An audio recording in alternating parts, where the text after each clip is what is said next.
মাসুম মাহবুব। প্রিয় দর্শক, বেশ কিছু গুরুত্বপূর্ণ খবর আছে আজকের লাইভ সেশনে। প্রথম গুরুত্বপূর্ণ খবরটি হলো নিতা কাকুর সেনাবাহিনী ভেঙে পড়ছে। খোদ তাদের সেনা প্রধান নিজে জানিয়েছেন যে তাদের আইডিএফ ভেঙে পড়ছে। 2 নম্বর গুরুত্বপূর্ণ খবর, চীন রাশিয়ার ডিজাইনে ইরান কি এই যুদ্ধ করছে, কি বলছে বিশেষজ্ঞরা। 3 নম্বর, মার্কিন যুক্তরাষ্ট্রের মিসাইল ফুরিয়ে আসছে। তারা এই যুদ্ধে ইরানের কাছে বড় পরাজয়ের মুখে পড়তে পারে আশঙ্কা করা হচ্ছে। বলা হচ্ছে আরো 10,000 সেনা গালফ কান্ট্রিতে পাঠানো হতে পারে এবং মার্কিন যুক্তরাষ্ট্রের পুরো সেনাবাহিনীকে প্রতিরোধ করতে আরো 10 লাখ, আরো নয় 10 লাখ সেনা প্রস্তুত হচ্ছে ইরানের পক্ষ থেকে, যাদেরকে বলা হচ্ছে স্বেচ্ছাসেবক। প্রিয় দর্শক, এই যুদ্ধে ইরান কোন পজিশনে আছে, সংকটে নাকি সম্ভাবনার দিকে, এটিও আমাদের আজকের আলোচনার বিষয় থাকবে। দর্শক, শুনতে এবং দেখতে পেলে আমাকে একটু কমেন্ট করেন যে আপনারা সব ক্লিয়ার দেখতে পাচ্ছেন কিনা। আমি আপনাদের কমেন্ট দেখতে পাচ্ছি, সব সময় কমেন্ট কি বলা ঠিক হবে বলেন? আপনাদের নাম আসছে, আমি দেখতে পাচ্ছি, আমার ভালোবাসার ভাইরা আছেন আমাদের সাথে। দর্শক, নেতা কাকুর দেশের যে সেনাবাহিনী আইডিএফ, তাদের প্রধান বলেছেন এই মুহূর্তে তাদের সেনাবাহিনীতে 15,000-এর অধিক সেনা সংকট রয়েছে। তিনি বলছেন আমাদের সেনারা ভেঙে পড়ছে, আমাদের সামরিক বাহিনীর সদস্য সংকট তৈরি হয়েছে। তিনি বলছেন যে টানা যুদ্ধের কারণে তাদের মনোবল ভেঙে পড়ছে। অর্থাৎ 2023-এর 7 অক্টোবরে গাজা যুদ্ধটি শুরু হয়, এরপর গাজা থেকে সেটি লেবানন ফ্রন্টে ছড়িয়ে পড়ে, পাশাপাশি সিরিয়া ইরাক ফ্রন্টেও বিক্ষিপ্তভাবে এ লড়াই চলে। এরপর গত বছর 25শে জুনে 12 দিনের যুদ্ধ শুরু হয় ইরান ইসরায়েলের। তারপর এই বছর 26-এ এসে 28 ফেব্রুয়ারি ইরানের সাথে আমেরিকা ইসরায়েলের লড়াইটা শুরু হয়। আইডিএফ প্রধান বলছেন টানা কয়েক বছর এই দেশটির যুদ্ধে থাকার কারণে তাদের সেনাবাহিনীর মধ্যে সংকট তৈরি হয়েছে, মনোবলে চির ধরেছে। এই জন্য তারা এই লড়াইটাকে সংক্ষিপ্ত করতে চাইছেন, এমন কিছু বক্তব্য এসছে, যদি সেনাপ্রধান এই কথাটি ঠিক এভাবে বলেননি। তিনি বলছেন যে আমাদের সংকট আছে এবং আমাদের সেনাদের ভেঙে পড়ছে, সেনারা ভেঙে পড়ছে, এই শব্দটি শুধু বলেছেন এবং বাকিটা আমি আপনাদের তথ্য দিলাম। ইসরায়েলে বর্তমান যে সেনাবাহিনী রয়েছে, আপনারা কম বেশি জানেন যে তাদের সেনাবাহিনীর সংখ্যা প্রায় 1,69,000, যদি আমি ভুল না করি 1,69,000 তাদের নিয়মিত সেনা রয়েছে। 4 থেকে 4.5 লক্ষ তাদের রিজার্ভ বেঞ্চ রয়েছে, রিজার্ভ সেনা রয়েছে। বলা হচ্ছে এই যুদ্ধে মানে তারা ফিলিস্তিনের বিরুদ্ধে 1 থেকে 1.5 লক্ষ সেনা ব্যবহার করেছে এবং Lebanon front, Syria front, Iraq front তো আছে। এই মুহূর্তে যে বিষয়টি তৈরি হয়েছে যে তাদের মোট সেনাবাহিনীর ভেতরে যারা লড়াই করেছেন গাজাতে একটা বড় সংখ্যক আহত, এবং তারা কি বলবো যে যুদ্ধে তারা মানবিক বা বিভিন্ন কারণে হতাশাগ্রস্ত হয়ে গেছেন এবং নানান কারণে এই সংকটটা সৃষ্টি হয়েছে। আসেন 2 নম্বর যে খবরটি আপনাদের দিতে চাই, চীন রাশিয়া যুদ্ধ বন্ধ চায় নাকি তারা ইরানকে ব্যবহার করে এই যুদ্ধের মূল চাবিটি নিয়ন্ত্রণ করছেন অথবা যুদ্ধের মোড় ঘোরাতে চাইছেন। আন্তর্জাতিক পরিমণ্ডলে যে বক্তব্যগুলো আসছে এই দেশ দুটোর ব্যাপারে নানান রকম আসছে। কখনো চীন ইরানকে বলছে যুদ্ধ থামাতে প্রকাশ্যে, এটি হলো আমেরিকার অনুরোধে চীন ইরানকে অনুরোধ করেছে, কিন্তু এটি কি ইরানের মনের কথা?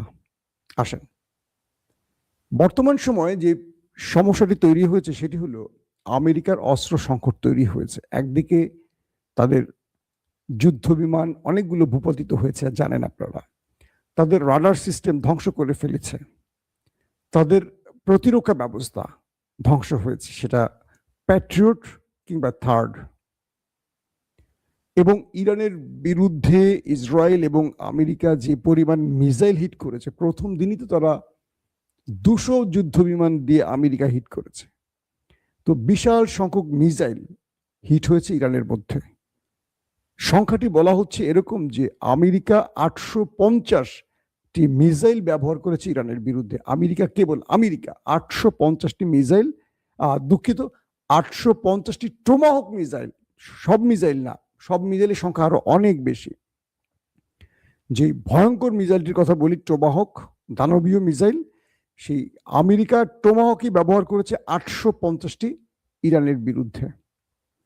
এবং বলা হচ্ছে এছাড়া যুদ্ধ বিমান সহ আরো যে মিসাইলগুলো ছুড়েছে সেখানে সংখ্যাটা আরো বেশি। এবং ইসরায়েলের প্রকৃত সংখ্যাটা, মানে কত মিসাইল মেরেছে, সেই সংখ্যাটা এখনো জানানো হয়নি। প্রশ্ন হলো আমেরিকার কাছে এখন কত মিসাইল আছে?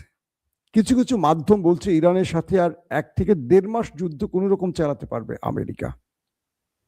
ইসরায়েলের কাছে মিসাইল ফুরিয়ে আসছে, কারণ ইসরায়েল ইরানের একটি মিসাইলের এগেনস্টে 5 থেকে 6টি ইন্টারসেপ্ট মিসাইল ছুড়েছে। তার মানে ইরানের চেয়েও অধিক সংখ্যক মিসাইল তাদের ফুরিয়ে গেছে। তারা আমেরিকার কাছ থেকে মিসাইল চেয়েছে। এই মুহূর্তে যদি যুদ্ধটা বন্ধ না হয়, তাহলে ইরান, আমেরিকা, ইসরায়েল এদের মধ্যে কার মিসাইল সবার আগে শেষ হবে, একটা প্রশ্ন আসতে পারে। খুব মজার একটি তথ্য দিই আপনাদের, যে আমেরিকা নতুন করে আরো 10,000 সেনা যখন মধ্যপ্রাচ্যে পাঠাবার পরিকল্পনা করছে, তখন পেন্টাগন থেকে নানান রকম তথ্য আসছে, নানান রকম সমস্যার প্রশ্নগুলো আসছে। বলা হচ্ছে সেনাদেরকে নিয়ে আমেরিকা স্থল অভিযান চালাবেন, ঠিক আছে, কিন্তু আমেরিকা ইরানকে মোকাবেলায় স্থল অভিযান দিয়ে হয়তো খণ্ডিত কোনো একটি অঞ্চলের দখলদারিত্ব বা কি বলবো দখল করার পরিকল্পনা করতে পারে। পুরো ইরানে বিজয় আসবে না, এখানে লম্বা একটা যুদ্ধের প্রস্তুতির ব্যাপার আছে। বলা হচ্ছে রাশিয়া এবং চীন তারা ব্যাকআপ হিসেবে ইরানের পাশে আছে। ইরান এ যাবৎ যতগুলো মিসাইল ছুড়েছে ওই দেশটির ভেতরে, এগুলো অধিকাংশ মিসাইলগুলো ছিল তাদের 10 থেকে 12 বছর আগের তৈরি মিসাইল। তবে গত 7-8 দিন বা 10 দিনে ইরান তাদের নতুন ভেরিয়েন্টের কিছু মিসাইল ছুড়েছে, খুব সংখ্যায় বেশি না, যেখানে তাদের খুব বেশি ধ্বংস করতে হবে, তাণ্ডব চালাতে হবে, বড় রকম ম্যাসাকার দেখাতে হবে বা একটা বড় রকম অঞ্চলকে শেষ করতে হবে, সেখানে তারা পুরনো আদলের মধ্যে কিছু নতুন আদলের মিসাইল ঢুকিয়ে দিয়েছে। তো বলা হচ্ছে যে আমেরিকা এবং ইসরায়েল দুটো দেশেরই মিসাইল ফুরিয়ে আসলেও ইরানের কাছে বিশাল একটা মিসাইল ভান্ডার এখনো আছে। আজকে একটি ছবি সোশ্যাল মিডিয়ায় ভাইরাল হয়েছে, তার নাম হলো ইব্রাহিম জুলফিকারি। তাকে আপনারা প্রত্যেক দিন টেলিভিশনে দেখেন, একটা রাশভারী টাইপের মুখ, হাসেন না, গম্ভীর, প্রতিদিন তিনি মিডিয়াতে স্পেস দেন। অর্থাৎ ইরানের হয়ে আইআরজিসির যে বক্তব্যটা, মিডিয়া উইং এর যে প্রধান কাজটি জেনারেল, তিনি আপডেটটা প্রকাশ করেন পৃথিবীর সকল গণমাধ্যমের কাছে। সেই ইব্রাহিম জুলফিকারির একটি ছবি ভাইরাল হয়েছে। ছবিটা আমি আপনাদের দেখাতে পারলে ভালো হতো, জানি না এই ছবিটার জন্য কি প্রবলেম হয় কিনা, যেন আপাতত দেখাচ্ছি না।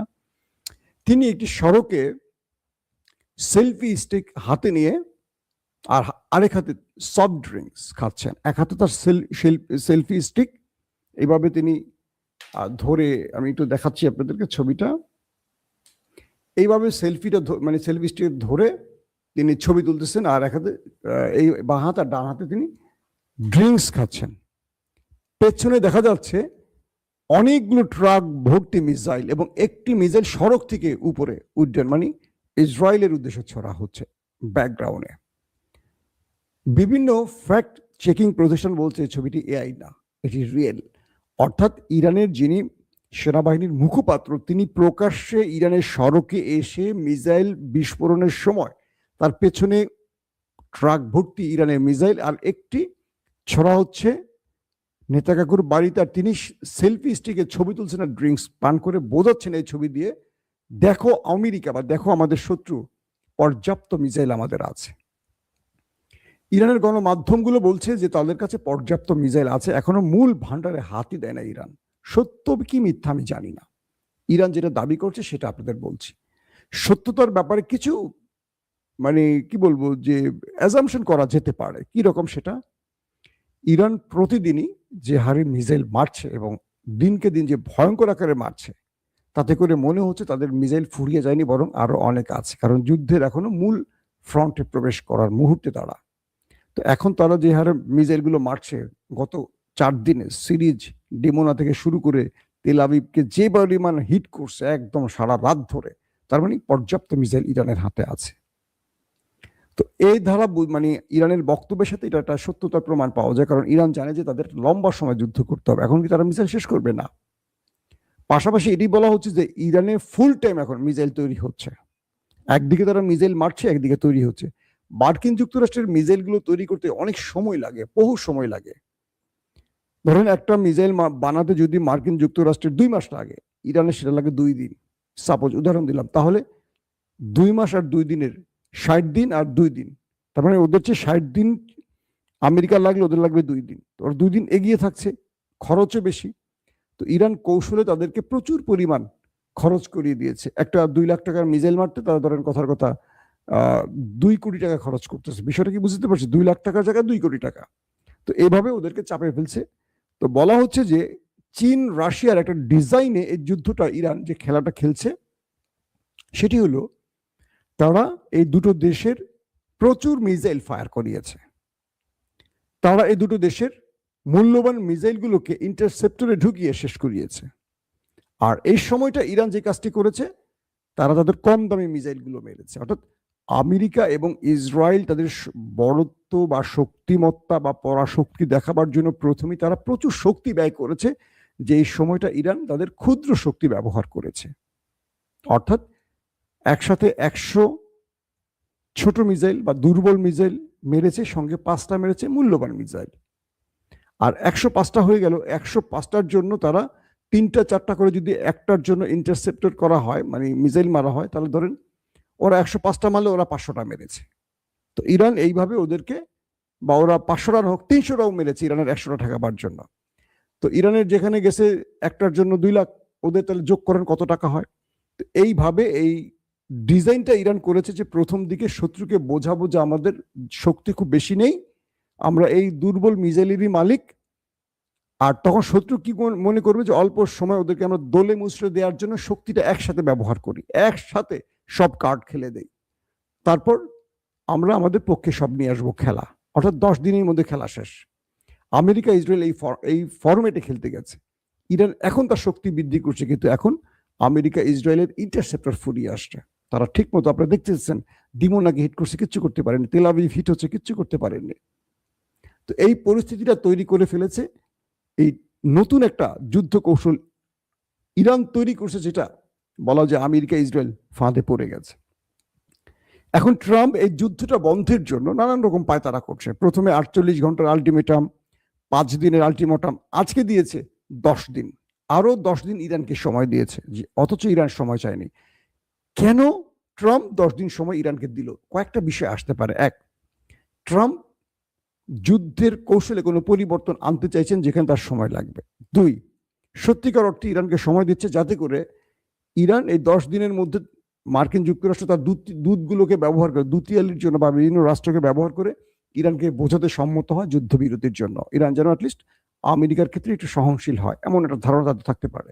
3, এই 10 দিনের মধ্যে আমেরিকা ইসরায়েল একটা ফলস ফ্ল্যাগ অপারেশন করে ইরানকে ফাঁসিয়ে পুরো পৃথিবীকে এই যুদ্ধে ইরানের বিরুদ্ধে আনতে পারে।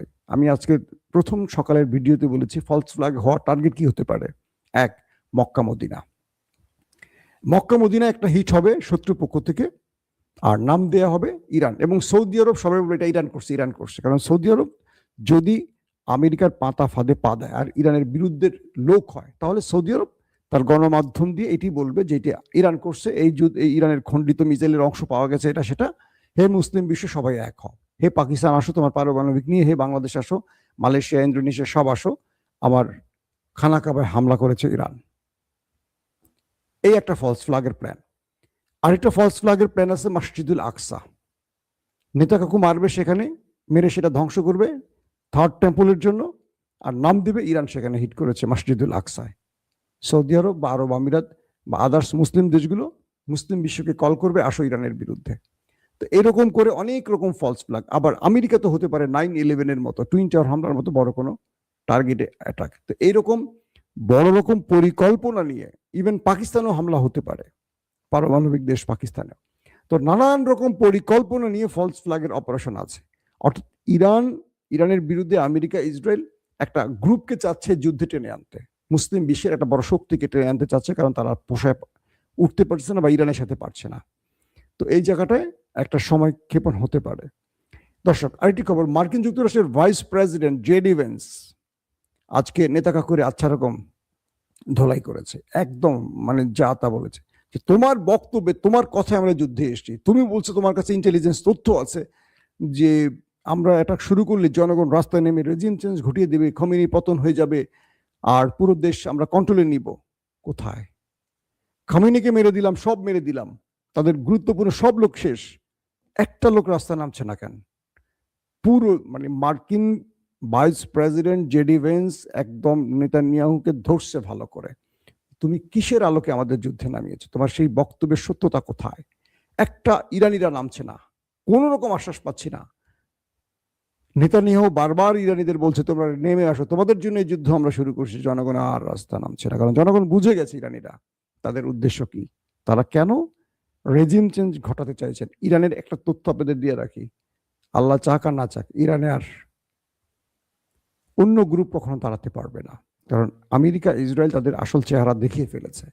এবং যারা এতদিন খামেনি সরকারকে দেখতে পারতেন না, ইরানের সেই জনগণরা যারা যদি বিশ্বাসঘাতক না হয়, তারা আর খোমেনির পরিবর্তন চাইবে না, কারণ যে লড়াইটা আইআরজিসি করতেছে দেশের সম্পদ রক্ষায়, জনগণকে রক্ষায়, এটা পৃথিবীর অন্য কেউ কল্পনা করতে পারবে না। একটা বৃহৎ শক্তি দুটো দেশের বিরুদ্ধে একা একটা দেশ লড়াই করছে, যার সেনা প্রধান মারা গেছে, গোয়েন্দা প্রধান মারা গেছে, এয়ার চিফ মানে বিমান বাহিনী প্রধান মারা গেছে, নৌবাহিনীর প্রধান মারা গেছে, যার সবচেয়ে শীর্ষ নেতা আলী খামেনি মারা গেছে, শীর্ষ মন্ত্রীরা মারা গেছে, চিন্তা করা যায়, সব সিরিয়ালি শেষ।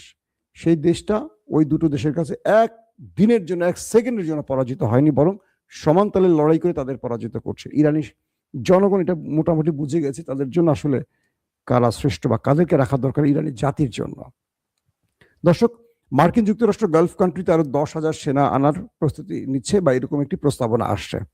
আর ইরান তো আপনি জানেন, আজকে কয়েকবার বলেছি, গতকালকে পরশুদিন আমি একাধিকবার বলেছি, ইরান 10 লাখ সেনা প্রস্তুত করেছে, সাবেক সেনা, যুবকদের মধ্যে থেকে, বিভিন্ন ক্যাটাগরি থেকে তারা রিজার্ভ সেনার একটা বেঞ্চ তৈরি করছে, যারা মার্কিন যুক্তরাষ্ট্রের বিরুদ্ধে স্থল অভিযানে ফাইট করবে। মার্কিন যুক্তরাষ্ট্র 4,000, 5,000, 10,000 করে সেনা আনবে, আর 10 লক্ষ ইরানি সেনারা তাদের মাতৃভূমি রক্ষার জন্য লড়াই করবে।